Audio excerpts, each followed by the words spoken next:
the introduction in the dissertation is that section of your work where you will introduce your topic to the reader and explain why you did the project that you're doing. It includes a review of the literature. So the introduction is part review and then part focus onto your actual project. It's important that the introduction tells a coherent story. And it's essential that you should begin the introduction in a place where the reader can identify with it. And then take the reader through a series of rather subtle steps down to the level of your project, which is probably quite a deep level in that particular field. And so the literature review is used to explore what's known, so the knowledge base, to identify how people have agreed or disagreed with the particular topics in question, and to identify questions that have yet to be addressed, or to return to a question that you're not happy that the correct answer has now been found. And so when you review the literature, it's important that it's up to date. You don't want to be repeating an experiment someone did last year. So particularly in filing your dissertation, when you get some preliminary references from your project supervisor, use those references to find the citations to those references. In other words, the more recent papers that cite those references, because in that way then you'll find if anyone has done more up-to-date works since they were published. It's important that you begin on a broad way. So in this case here, which is about heat shock in yeast, this student begins with organisms named to maintain nearly constant internal environments. So this is organisms as in every organism, not just yeast, and every internal environment. In other words, in order to stay alive, you need to have something going on in the inside and resist changes to the external medium. So this is a good general catch-all phrase about organisms in general, about homeostasis and maintaining your internal metabolism as well.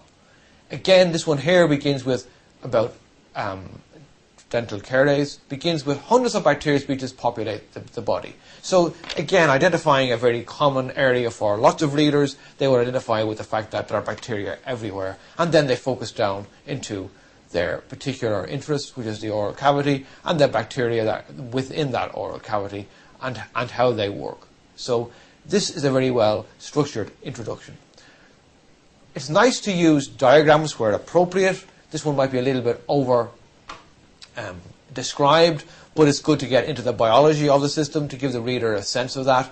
It's also quite useful to have a synthesis. So don't just take a paper, pressay it and present it. Take a number of papers from that particular area and draw conclusions, your conclusions from it, and where possible, perhaps present information in a table or perhaps even a diagram or a graph. So that is a general introduction. It then ends in your objective. And this particular student has written down the aim is to compare the bacterial properties of mouthwash on this particular bacteria.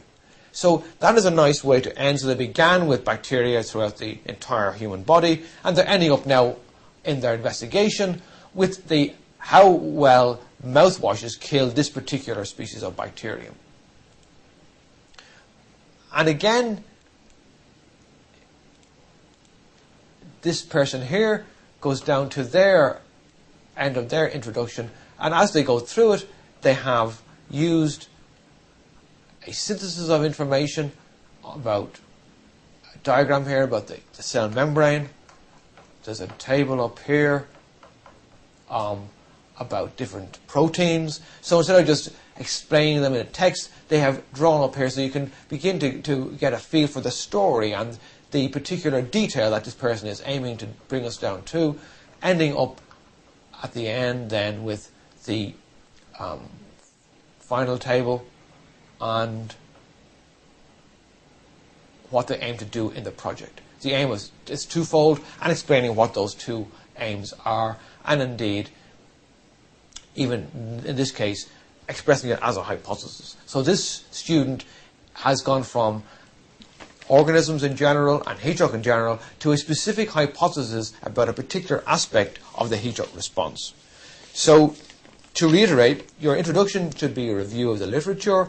It should be up to date. It should integrate the information, not just press it one paper after the next.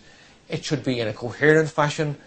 The story goes from out broad to down deep, ending with your aims and objectives, and indeed, if possible, the hypothesis that is about to be tested.